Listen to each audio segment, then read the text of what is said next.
Blowing ad budget on metrics that look great till the CFO sees them, that's bull spend. And marketers are calling it out in Dashboard Confessions. I remember telling my boss, it'll be good for the brand, when leads were slow. Yeah, it wasn't. Cut the bull spend. LinkedIn lets you target by company, job title, and more. Advertise on LinkedIn. Spend $250 on your first campaign and get a $250 credit. Go to linkedin.com/campaign. Terms and conditions apply.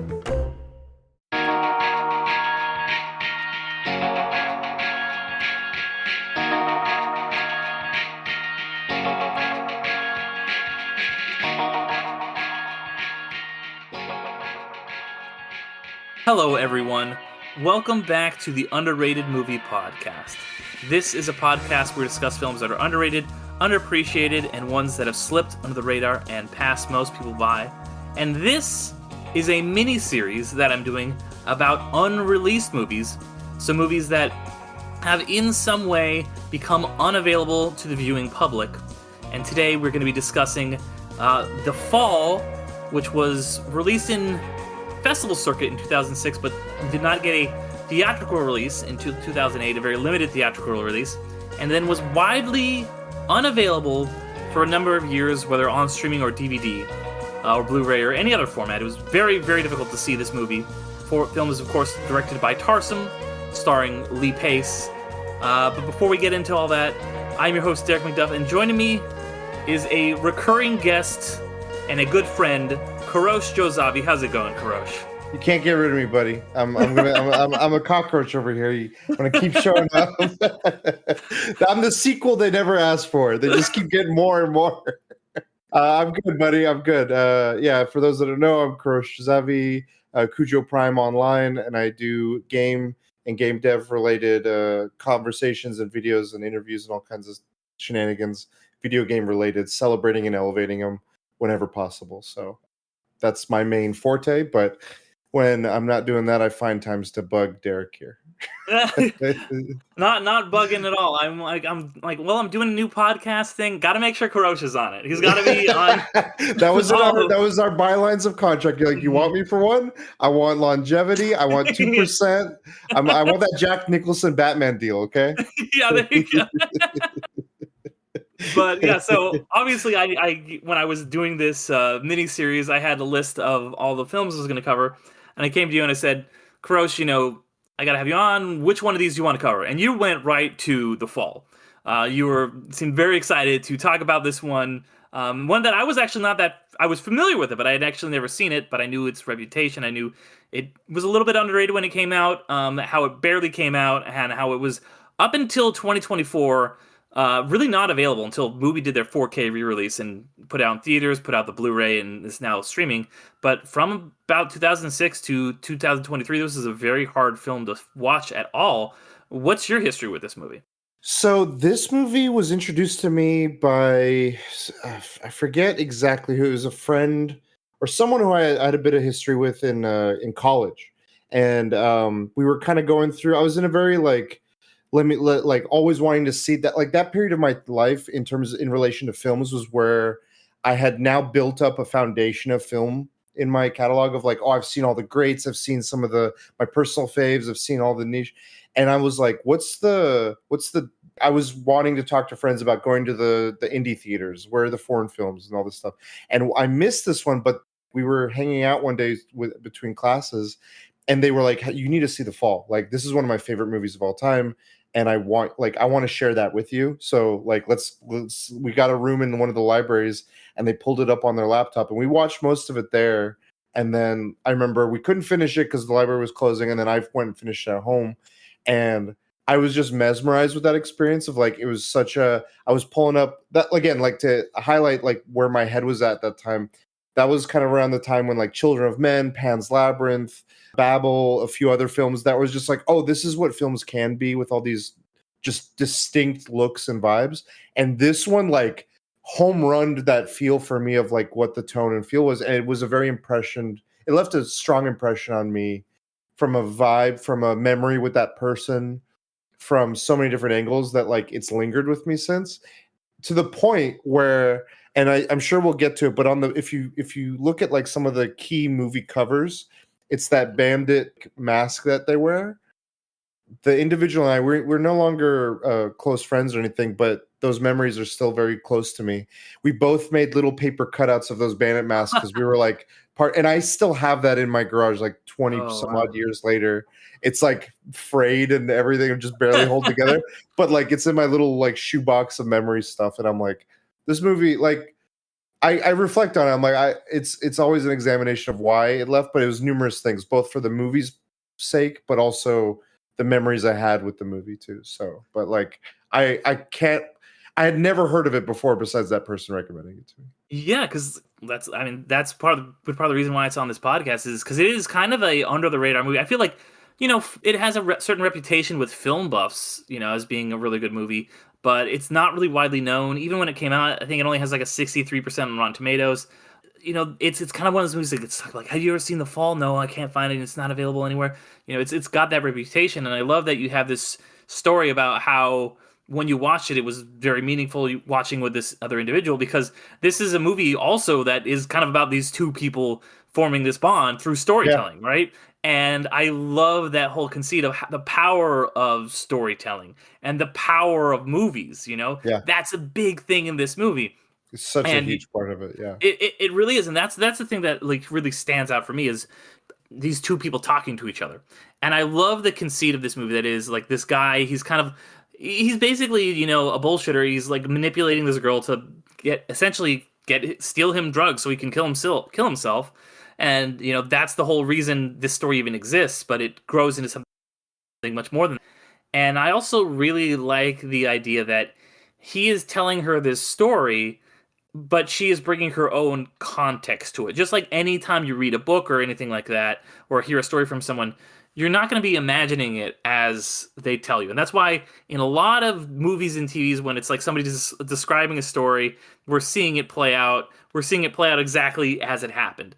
Where in this, you're clearly getting her imagination in this. That's why it looks so visually stunning. Like one of the, like if you like Google like what are the most stunning movies of all time or whatever, like visually, and right underneath Speed Racer, it'll be this one, right? So it looks so cool, and I love that. Like there'll be stuff like he's this old 1920s actor who's in a lot of westerns, so he talks about, he's like, oh, there was this Indian, and then you see like later on there's the Native American guy who rubs his brow the same way, so you're like, oh, that's clearly who he was talking about.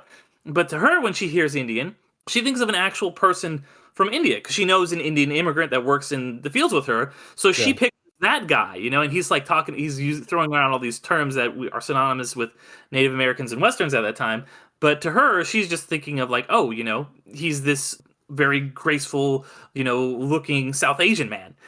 So I think that was so cool. And there's so much stuff in that. Like there's a moment when she says something too about like, he says, oh, all the enemies had been hung. And she doesn't know what being hung means. She's just a little girl. Yeah. So she sees people just like hanging from the ceiling and almost this like chandelier looking thing. I thought that was so cool and so different than anything that I've really seen in a movie. So what did the storytelling aspect of this movie do for you?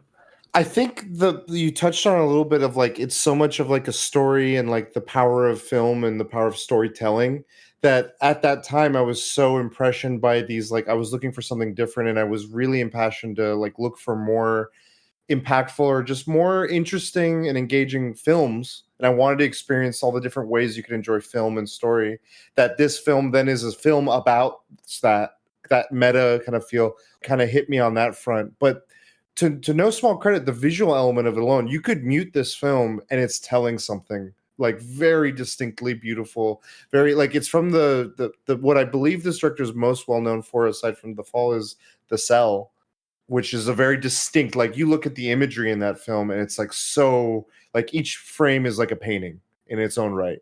And all of those elements just like resonated very strongly with me. But I think it was that camaraderie of like, they're in such different places and such different perspectives with their outlooks on life, whether they're a child or a grown man.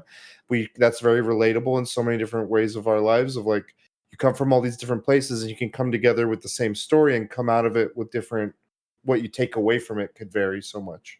And that was very powerful to me, of like, we can unite on this and then bring our own. I love how that just emphasizing that feeling of kids take so much of like their surrounding environment and contextualize it into their fantasy of like when I was a kid, I remember doing that all the time of like, oh, if I did this, the car would be my Charizard, and like then that just comes to life.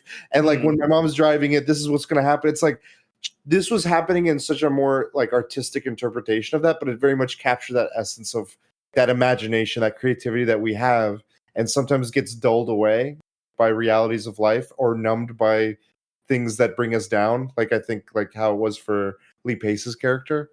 I love that. I love that just like bringing the larger to life from just the imagination side of it. That hits so hard for me. Yeah, that is so cool. You know, like this is like it's one of those movies, like you said, you could absolutely put it on mute, put it on the background, and still be like, wow, this is one of the coolest things I've ever seen. Just like visually so beautiful and stunning. And I love the kind of collaborative storytelling process that evolves where he's just telling this story, initially manipulated, but then she becomes more involved. And the way things change, like initially he's like, oh, the main character, the bandit, he's like your dad, you know? But then it becomes, you know, Lee Pace instead over the course of, and then he has this relationship where she comes into the story as this other character, and they start like telling the end of the story together, and he's like getting very down and dour, and she's like, because, you know, she's had this, you know, fall. It's her second fall she's had in the movie. And they are trying to tell the end of this story together. And she's like, no, you got to make it happy. And she kind of saves him, you know, like I love that her having someone else care about you and having this collaborative storytelling process and creating something beautiful together essentially saves this guy because, you know, they both end up in the hospital because they have separate falls, hence the name of the movie. He basically tries to commit suicide on the set of a movie. She falls out of a tree while she's working in you know, the orange fields, and they both end up in this hospital. And he is just like, he's gotten left by his girlfriend for this movie star, and he's like, I'm ready to kill myself. I'm ready to get this morphine. But there's this at the end of the movie when they're telling the end of the story and they're crying and you're crying and you're just so swept up in this. It once again captures the power of creating something not just alone but with someone else. And that's why I think movies are distinct from a lot of other mediums, because a lot of other mediums will be one person is writing a book, you know, one person is painting a picture, whatever on me, and that's beautiful. But movies are unique because you can't. It's not one person who does it. You have to have the actors, you have to have the director, you have to have the writer, you have to have the set designers, you know. And this movie really does feel like it is capturing that collaborative process where it's like, yeah, we are getting all these different really talented people. We're also going all over the world and getting these insane shots, these things like when there's the stony faced priest, and then it literally turns into like a stony face, and it's like real. There's very little digital stuff happening in this movie, which has made it age incredibly well. Like I was reading something that, right, like there's a point where they go to this city and there's all these blue walls, and he actually like paid for the paint to like put it on the wall. So even this is a movie made in 2006, it looks so much better than even a lot of stuff today. And I was just rewatching The Aviator, which comes out like I think the same year, and that's a great movie made by a great director. But there's some things in that haven't aged super well, that are like some early CGI stuff. Whereas this will always age so well and look so good. You know, the color. You could go on and on about the color theory in this. So, oh my god, yeah, I want to hear more about what you have to think about, like the look of this whole thing. I thought there was such a distinct, like when you talk about the different characters in the bandits like party, like you just look at that alone and there's such a distinct like dichotomy of all the different color representation and who they were to from like the area as well of all the people within the hospital and everything.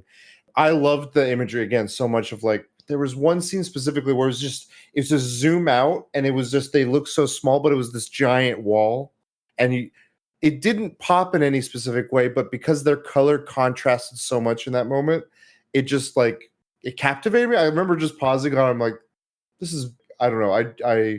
So it's evoking a feeling out of me in that moment. Yeah.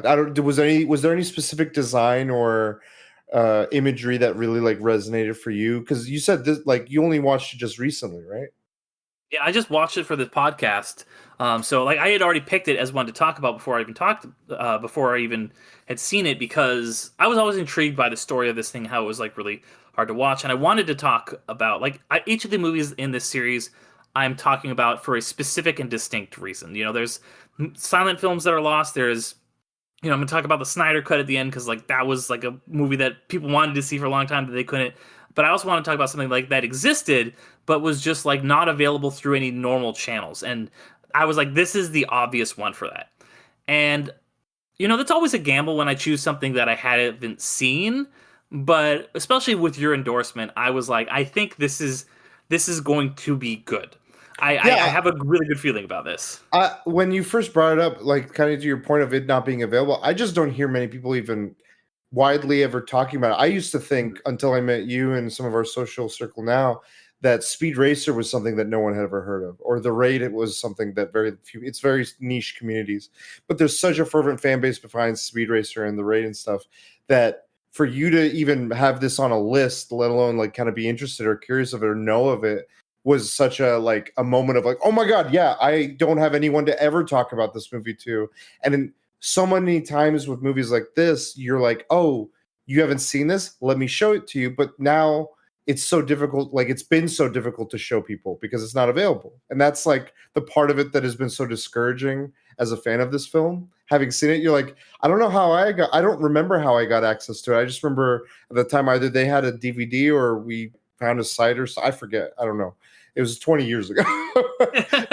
but I didn't have a way, and I wanted to like. I have some of my favorite movies on Blu-ray and DVD, and this is when I haven't been able to find her like until recently. Hearing that it was like it had some limited physical release.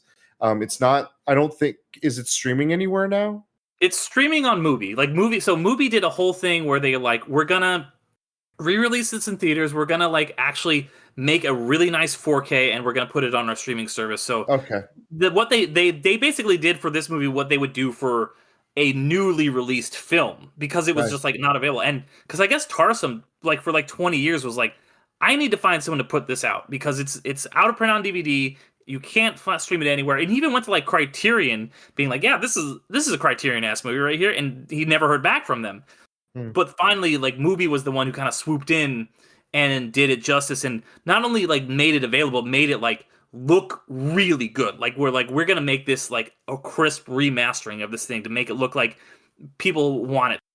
Yeah. I think that's such a like. I guess that's the commentary of it too. Of like, imagine how many other movies aren't getting that distribution.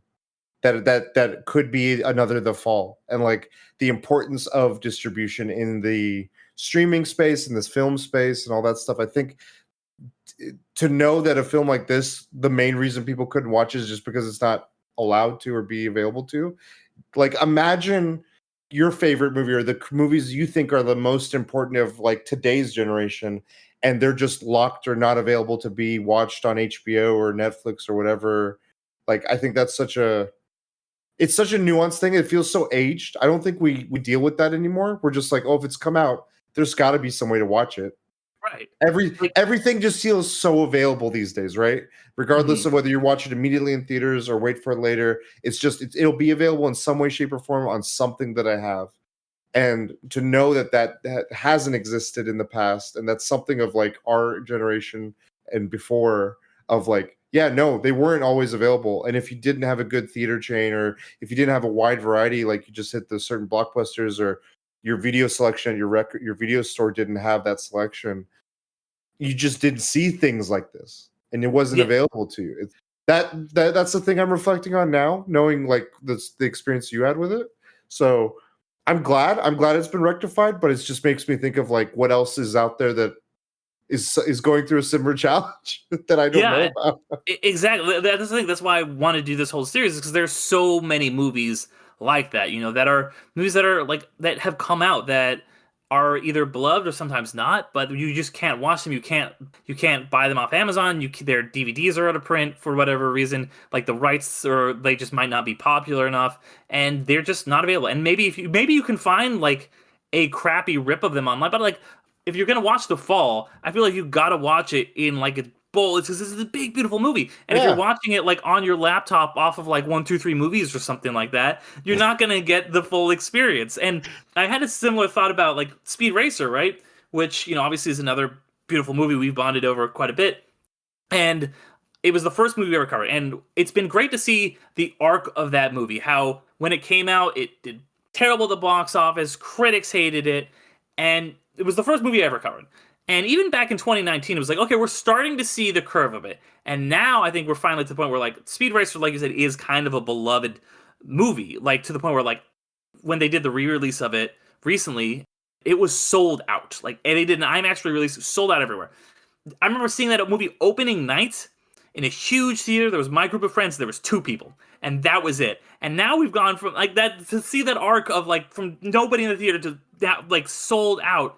And they finally, and that was a movie that was also not streaming anywhere for like a very long time. You could still get the old DVD that came out in like 2008, but that was really it. And until finally they released the 4K of it, which it absolutely, I don't even think there was a Blu-ray of it. And there's so many movies that don't have that happy ending that The Fall and Speed Racer have had, where they're just unavailable and you can't stream them. You can't even buy them digitally, you know? I think there's a business aspect of that too that goes into preservation of film and medium and art like this, because there's obviously the challenges of the business side of it, because someone's like, well, I got it, we with licensing agreements or rights of business or of profit or anything like that. But at what point does that interfere with this? Just needs to be available. It's a part of our artistic or cultural histories, depending on whatever films they are. Video games go through this all the time. They're like, why do people emulate? Because to be able to experience that one game is you have to pay $5,000 and have a system that can function, that operates on it.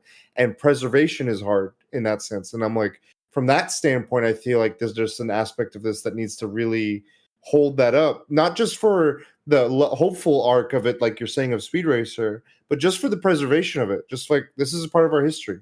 This is part of the art, the artistry of film, and this person's filmography, or this body of work, or these different actors' work, to have it be available in some way, shape, or form just for viewing.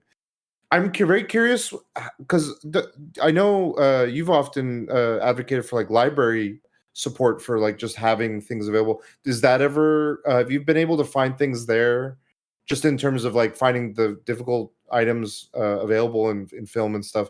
Do they usually, in your history, do you see a lot of that being done well in libraries, or is that a struggle that they have just as much as anywhere else?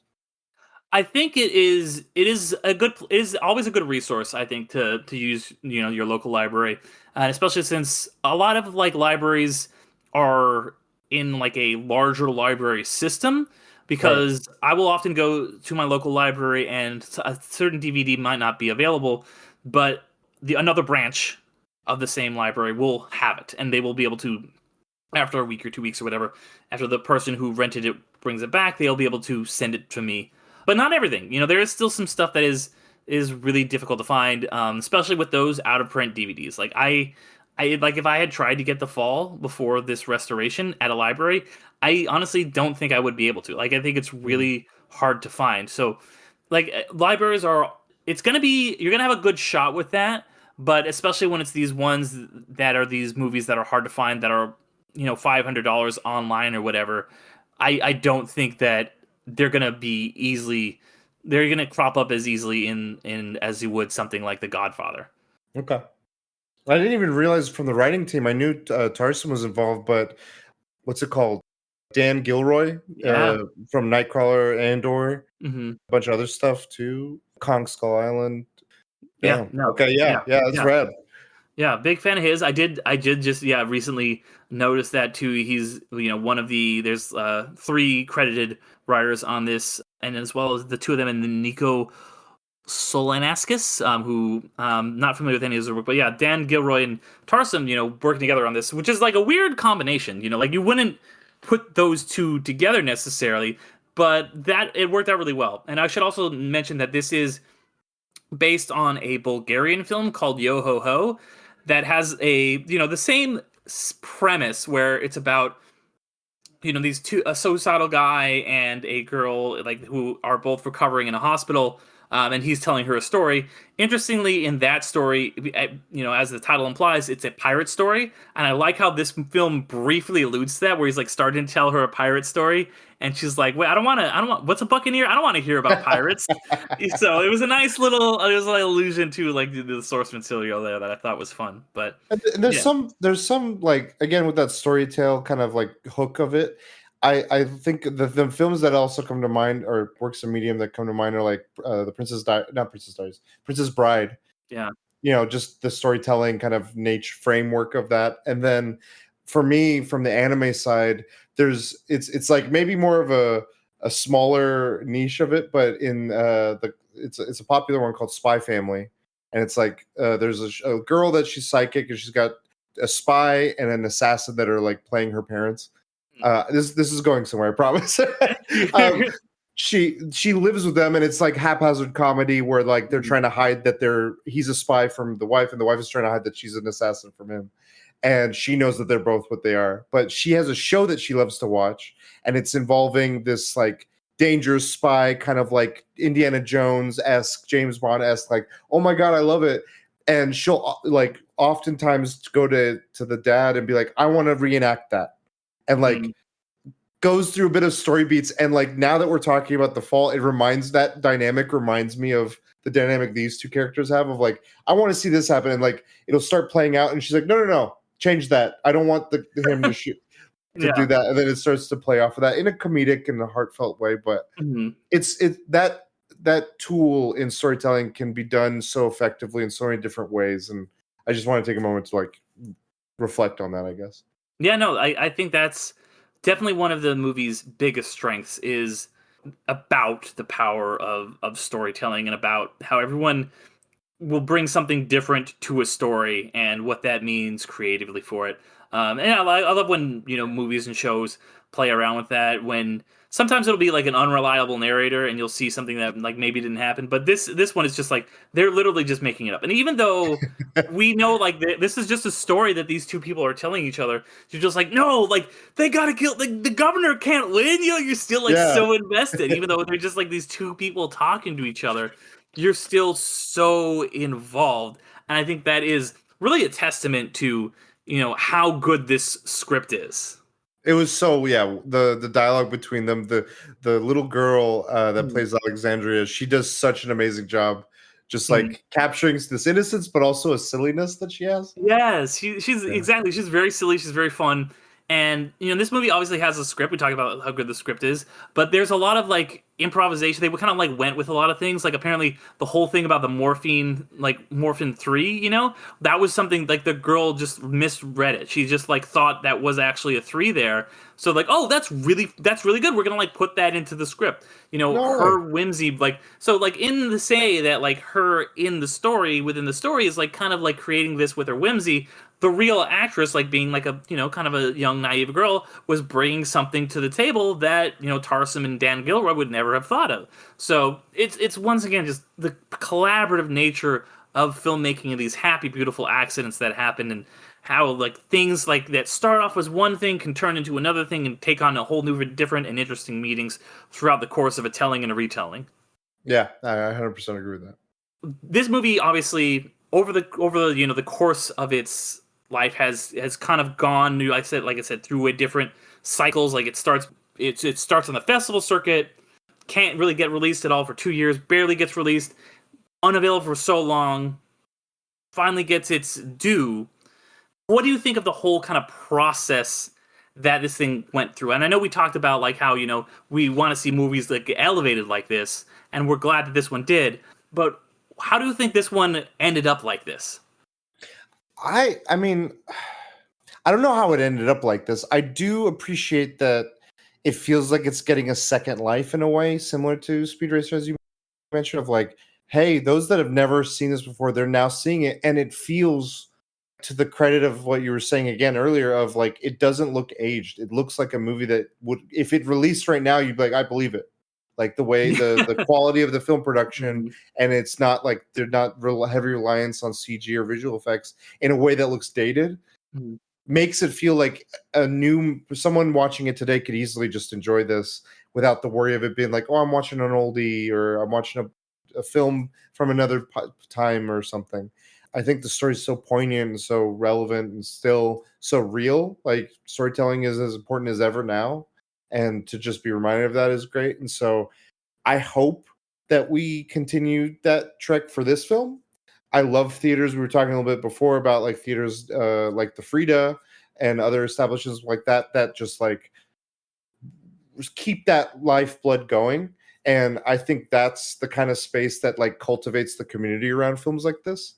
Is like you go to the films, the theaters in LA that sometimes will be like, hey, we're doing a special premiere showing of this shot. You know, we're going to do it in the 28 millimeter. We're doing just a celebratory viewing of this. Anyone who's a huge fan of it, and like they often do that knowing that there's a fan base behind it. So I think that sense of a community around films like this is what's going to keep the blood of it going. And then now that you've seen it, you're going to be like telling people, oh my God, you got to see this movie.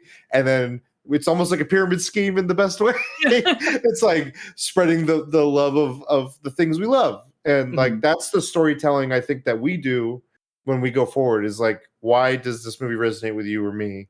And then hopefully that's touches someone in a way that like, oh yeah, I resonate with that. I'd love to see that. I'd want to see that. And then they experience it. I guess that's the trajectory I hope for this, and I would want to see for this. And I kind of am seeing some of it in motion, like now with this, especially with this podcast. Yeah, I mean that's I think that underrated films need champions. That's the whole reason I do this podcast. It's like I want to elevate these movies, and whether it be a podcast like this or just someone like you mention like, hey, I love this movie, like, or just people on the street, like whatever it might be, or so even somebody like Martin Scorsese has been like, there's all these films that he championed, that he was like, oh wow, these are all these great films, and some of them he like went through and like I think of something like The Red Shoes, which is like one of my favorite movies, and that was a movie that like until I think the early 90s was in a rough state. It was like this one. It's a beautiful Technicolor masterpiece, one of like just visually stunning, incredible movie. Some of the coolest visuals I've ever seen, and it's from like the 40s. And you're like, how the fuck did they make this in the like? You think like this is 2006 is good, like that's the 40s, And yeah. But it was like very like the film reels and stuff were like faded at the time. Things were starting to fit, and so he like went through and like had his team go through and like find like the best possible things, redo everything. And I think film preservation and film restoration is such an important and overlooked thing, and it's something that really we need to pay attention to, and really it's easier in the age of digital film, but like there's all these older films that need to be like get the Red Shoes, the Speed Racer, the Fall treatment, where we need to bring them back around, bring them like you're saying to these LA screenings and stuff like that, to have people like go through, touch them up, like maybe they'll find it in a barn or something, like, oh, this is this pristine this lost film. I love that whole process of just kind of like finding something, championing it, making sure that everybody out there should see it, and doing whatever you can to make it widely available. And just to add to that, or to remind is that find your community, find your people, because I know nowadays so many people, I know much of what you do in your podcast is to highlight and showcase films that are underrepresented, that are underrated in so many ways. And just finding your people to me, like that was always my favorite thing of film was what, like, I love the walls of the video store that were like the staff favorites, because that wasn't the best selling, that wasn't the anything. It was just like a personal pick. And every time I see personal picks, whether they're Criterion Closet picks, whether they're podcasts like yourself, whether they're someone on a wall at a Barnes and Nobles or at a video store or something like that, those are always my favorite parts, because it's a personal reason as to why something resonated with someone, as opposed to just the, hey, this is a well-made movie, this is a 90% Rotten Tomato, this is my endorsement of something and why that connected with me, and maybe it connects with you for something similar. And again, emphasizing the storytelling side of stuff. So like whether it's the Frida, whether it's an LA theater, whether it's a podcast or anything like that, like find your people and like share your favorite things, because we have our speed races that we both resonate with, but then we have movies like The Fall or other things that we're like, no, dude, you haven't seen this, you should check it out. And then you'll tell me something to watch, and we'll just be like, oh shit, okay, cool. Like, and then you just start learning more. Like that the algorithms only do so much. Like there's a yeah. That like they try to learn, but nothing hits as much, especially when it has a human touch behind it. Of like, no, I got this movie recommended to me because of someone that was very close to me back then. And that is a reason why this movie has stuck with me for so long. So that personal element of why it's recommended matters. I'm not going to remember the 15 movies that Netflix was like, maybe you like this. Like, yeah, exactly. those don't have that distinct connection as to why it was recommended to you.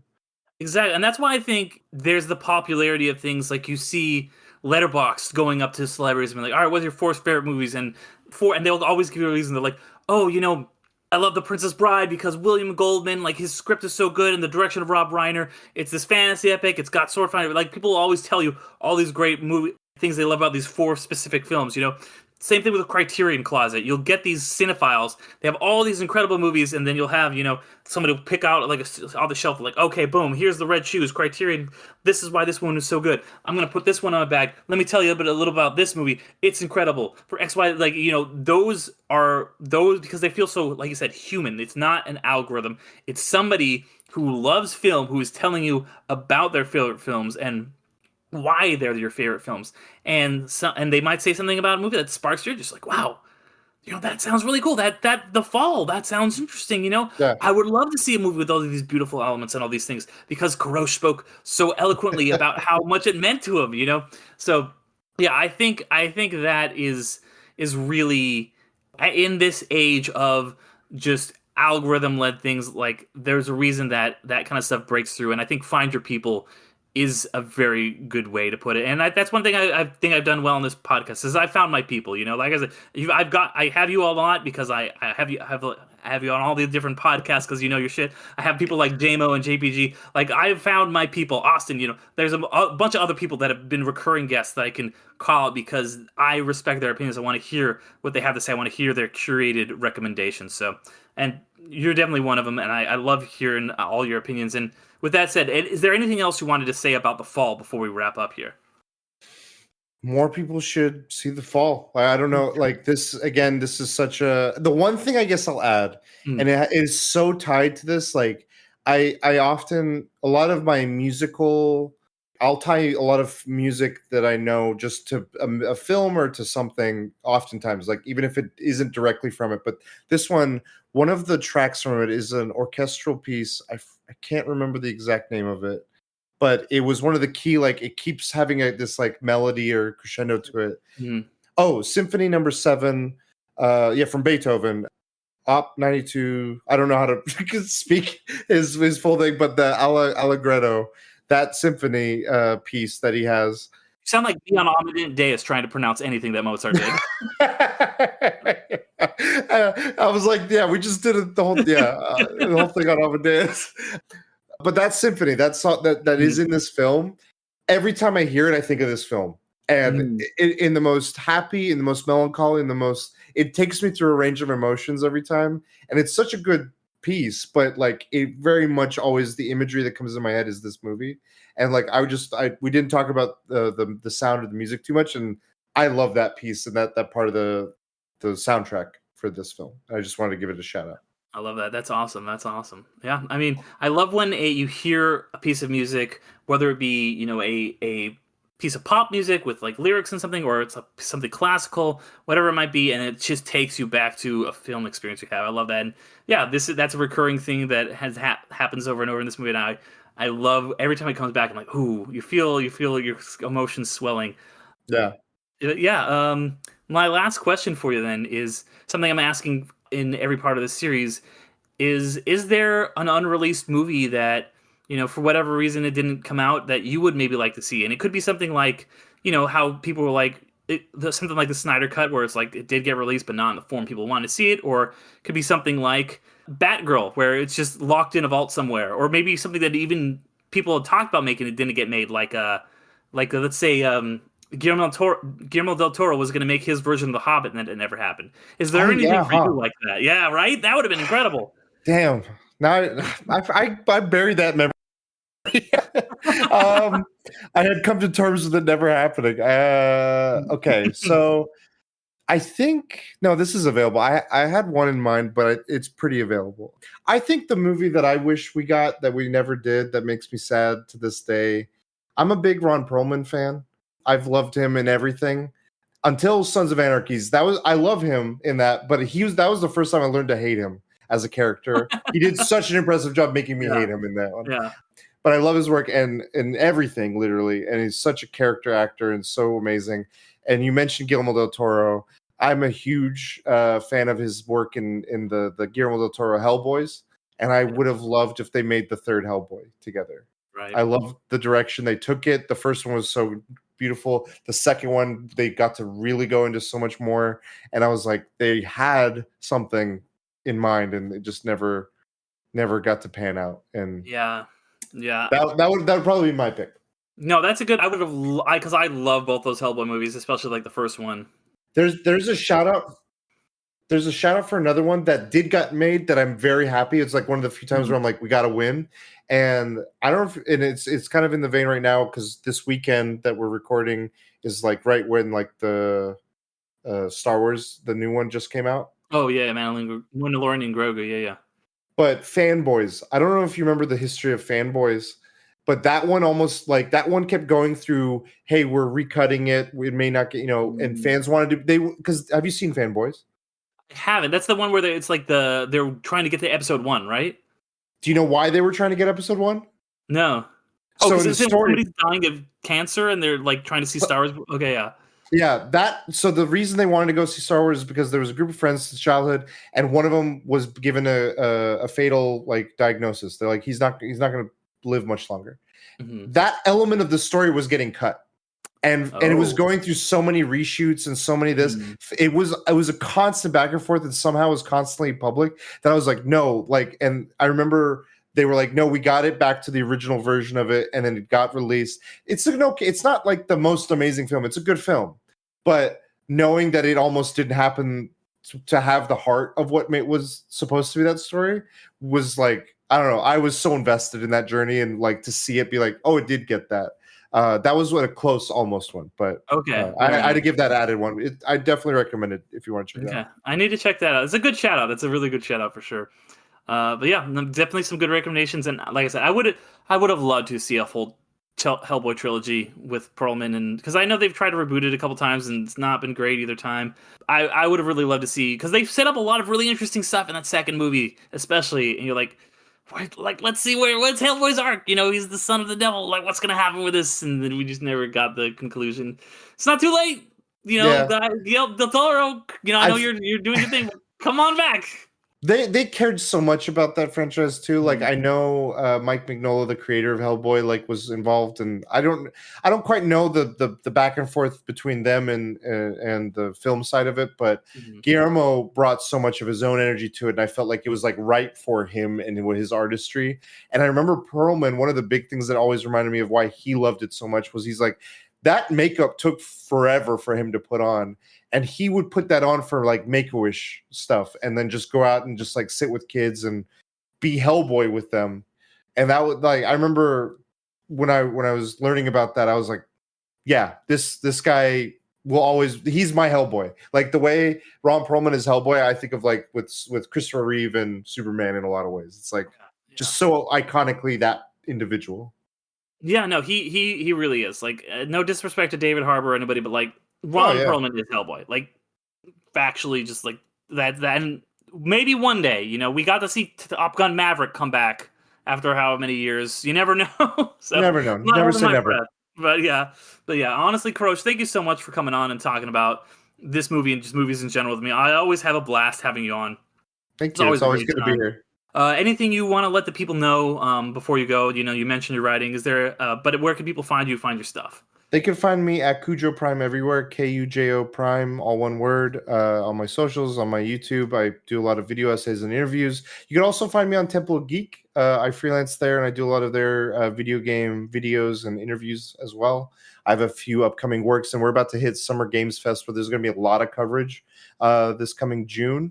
So depending on when this releases, you'll either have seen it, or if you haven't seen it, you'll have some videos to go check out that are out. So Temple of Geek is where I do a lot of my other work. So Yeah, definitely go check that out. And if you guys want to hear more of my stuff, you can always check out my Patreon, patreon.com/underratedmoviepodcast, where, as I alluded to earlier, I do the podcast Amadeus, where I'm looking at Amadeus 15 minutes at a time. Kurosh was recently on an episode, had a lot of fun talking about that. That was fun. So, yeah, over the course of 2026, covering the director's cut of that film. I also do another podcast about Marvel movies called Infinity Stones and Dragon Bones. And then on opposite Mondays of this one, my buddy Damien puts out a podcast that I co-host called The Midnight Film Society, where I talk about more recently released things. So you can find all that stuff on all of my socials, going to Underrated Movie Podcast, or underratedmoviepodcast.com has links to all of that. But until next time, I'll see you guys all later. Yeah.